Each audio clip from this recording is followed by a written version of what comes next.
Matthew, can you tell us what exactly is in this mobile service unit of yours, which crisscrosses the country? What is the equipment in here? The idea is that everything that you'd find in the workshop. Yes, why don't you show us? Yeah. We've then got permanently on the vehicle. Yes. The other side is for all the parts that we may require. So we've got a generator for our 240 volts, so that can keep things like the diagnostic computer charged up, or we can use any electrical equipment with no fear of running out of battery power. Yes. We've obviously got all the normal tools that you'd find in a workshop dedicated to this vehicle, so there'll never be a case where they go out to a customer and, oh, I forgot this particular tool. It's all here and stays here. We then have a vise. Yes. Which is quite a fundamental tool, but strangely when you're in the field and you've got nothing to hold on to something so you can undo it, it can be problematic. We've got our own air supply, so we can use air tools for tight nuts and bolts, or we can inflate tyres. Part of a service, tyres are important. We've got our lifting equipment, and we've got our diagnostic computer. Given this sort of the 21st century nature of our cars, that's probably a key component. That's what separates us from the competition. Constantly updated by Jaguar and Land Rover, and it can talk to each individual component on the vehicle. And these days, there's a lot of components. So you can be in the bush, deep in the bush, talking to the computer, basically, talking to... Yes, it's got a mobile modem. Yes. Now up to a point, obviously coverage. Yes. But yes, we can in the field. That's amazing. Talk to the vehicle with a diagnostic computer. And is this a unique proposition for maintenance? I mean, you've been in this business quite a while, I think. It's the only fully equipped vehicle I've seen. I've seen a few tow trucks and a few recovery vehicles, whereas this one's a mobile workshop that can recover. And you've crisscrossed the country with it. You've deployed it in all these places. Yes, yep. We've been to Mombasa, yes, Nanuki, and Kisumu, and it's been a success. Fantastic. And Matthew, you know, so we've got all this equipment here. What sort of checks are you able to do? I mean, if you're able to do a visual check. Well, basically at this point, we're trying to get in contact with our customers. They've been with CMC. There's been a gap. We're now trying to get their attention and to show them our professionalism, how much we've trained our staff, what the customer service is like.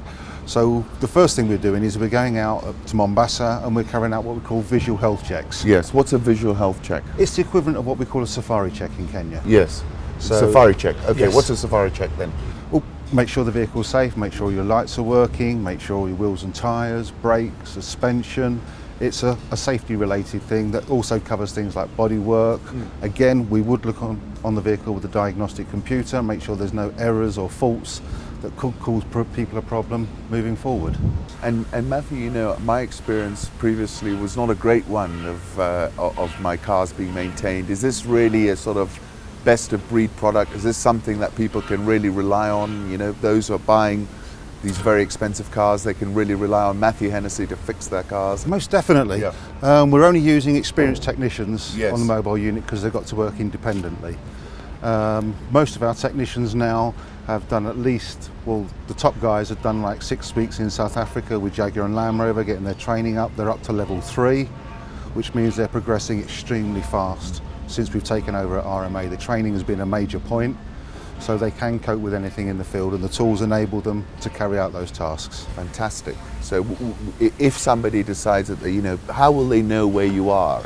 I mean, how do we find out if you're in Nanuki, or do we have... At the moment, we're using advertising campaigns in the newspapers and flyers. Yes. We have a dedicated team for the mobile service unit, so it will be the same service advisor that they ring on the same number.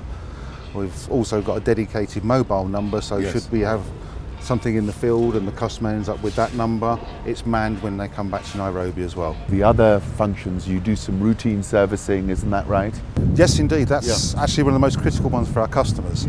If you've got a vehicle under 3 years old, you've got manufacturer's warranty. To maintain that manufacturer's warranty, you need to get the vehicle serviced by a recognised dealer. Yes. So we need to support our customers and to keep them on the road. The idea of servicing is that we maintain the vehicle and you don't have a problem between when we service it until the next service. It's actually preventative maintenance. So we spot things before they go wrong, before someone's stuck somewhere. Fantastic. This is an incredible solution really for people, isn't it? It is. Yeah, and really sort of user friendly. Yes, no, they ring up, they make an appointment, and everything should run smoothly from there. Fantastic. Professional team giving them the backup that our customers expect. Yes. Now, going on to sort of the software side, obviously our cars are much more complex, 21st century now, these wonderful pieces of software that run them, you know, deep in the bush with a laptop. Are you able to do exactly what someone would do in the garage? Yes. Basically, once you connect the diagnostic computer, it does a couple of things. So Yes. the first thing it does is we can look for any faults, especially complicated faults. People may have generic code readers, but they're going to be very vague about what the problem is, and you end up with changing this part, then changing that part, then changing this part. With our diagnostics software from Jaguar and Land Rover, obviously it isolates it a lot quicker. The other thing is it'll also pick up software updates. I know that sounds funny, Does but it happen everyone frequently? accepts that Yes. their phone Yes. may come up with an update and they just click update. Yes. With the number of computers on a modern vehicle, and Jaguar and Land Rover constantly look at how they can improve their cars, even though they may be 3, 4, 5 years old, Yes. that we can do software downloads that updates their computers. That's brilliant. And then the other thing is, when we go on, the computer automatically tells us if there's any recall campaigns outstanding for that vehicle, so we can say, right, Jaguar and Land Rover, free of charge, would like to, Yes. and the same with the software updates, free of charge, we're going to. Fantastic. So that's a bonus of working with the dealer. Is this a game changer? I'm hoping so, I'm Yes. hoping so. And you've been experienced in this for a long time, I take it, right? Oh yes, I've been in the trade for 32 years now. Wow. And how long have you been deploying this vehicle for? It's a new idea that I think works particularly well in this market. Yes, in Africa. Or Yes, Kenya. in general, where you've got sort of like a main population centre, you've got your dealers, but you've got customers outside of that area. Yes. And we need to support them. It's no good saying, yes, great, come to Nairobi, we want to come to you. Matthew, what's the advantage of you, Matthew Hennessy, an authorised dealer, servicing a vehicle for a customer? It makes the warranty valid. The strongest point is when we service a vehicle, that means any problems with that vehicle, it will be covered by the manufacturer's warranty within that 3 years to 100,000 kilometres. Yes. It can be problematic if they've been getting servicing elsewhere, that basically Jaguar and Land Rover say, well, we don't know whether you use genuine oil, genuine parts, etc.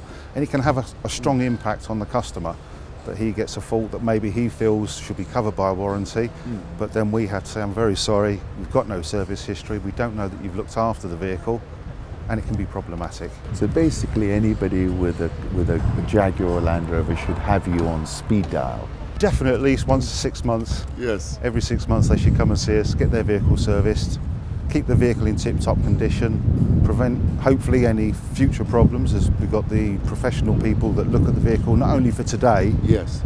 but for the next 6 months. And then we advise the customer there's this, and they can make their decision whether they want to come back in 2 months, come back in 3 months, or get it done whilst they're there. Sure. Excellent.